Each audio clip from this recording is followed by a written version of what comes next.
the fallen tower, and those left behind. Shadows had swallowed the entire city. No one was truly free. No one was trusted. No one felt safe anymore. And that's when the strange things began. At first, it was just rumors. They say there's an outsider hiding in that house. That merchant used to fund the Covenant in secret. That family once criticized the tower, didn't they? These whispers drifted like wind. And by the next day, the house was empty. Doors sealed. Names erased from the records. No one saw them again. People murmured, "There must have been something. No one disappears for nothing." Suspicion became proof, and silence became guilt. To survive, I shrank myself. I lowered my head at every passing glance, chose my words carefully, and most of all, I stopped asking questions. But over time, no one asked questions anymore, as if they had forgotten how. One day, 2 enforcers from the Order barged into our home. No notice, no reason. They rifled through my father's blueprints, tore apart my books, even searched the spice jars in our kitchen. "This is a routine check for unregistered residents," they said dryly. When they left, I stood in the ruined silence of our home, and I realized this was no longer our space. Our things, our thoughts, our memories, they were now objects to be inspected. The city's order no longer followed law. It followed fear. The people became vigilantes, claiming justice in their own hands. They burned the merchant's shop. They stormed the house of a sick man.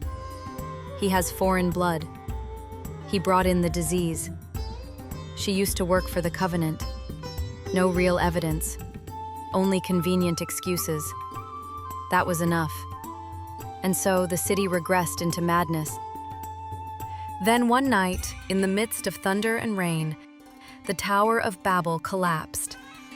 All those years of labor, every stone and scaffold and dream, fell in a single night, leaving behind a gaping wound in the city center.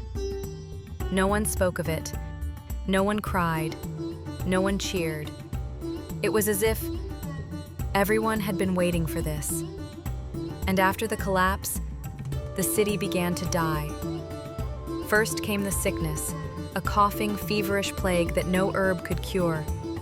Children fell first, then the old, then the strong.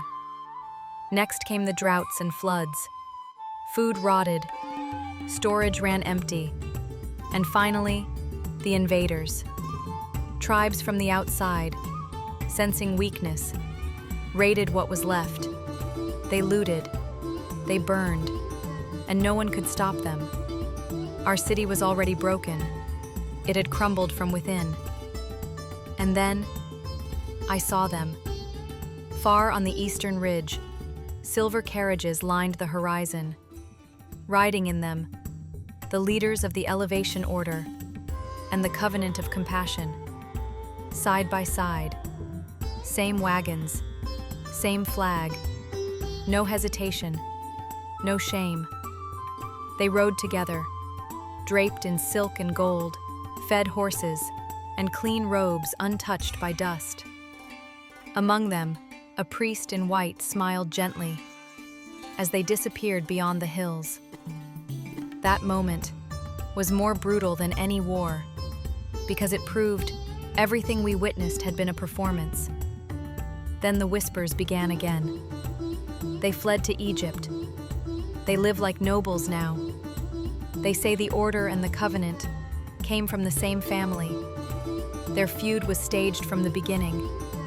They planned to uproot us from the start. The rumors spread like wildfire, and the more I heard, the colder my spine became. But no one denied them, because now we no longer had the strength to ask what was true. We had lost everything, even the right to truth. And I whispered to myself, when did we start being deceived? What did we miss? Why didn't anyone stop them? No, maybe we knew all along. Maybe we just didn't want to believe. Maybe we were afraid. And in our silence, we helped it happen. I survived, but that only meant I was left behind to witness it all. And now I wonder, how will our story be told? Will anyone remember what really stood beneath that tower?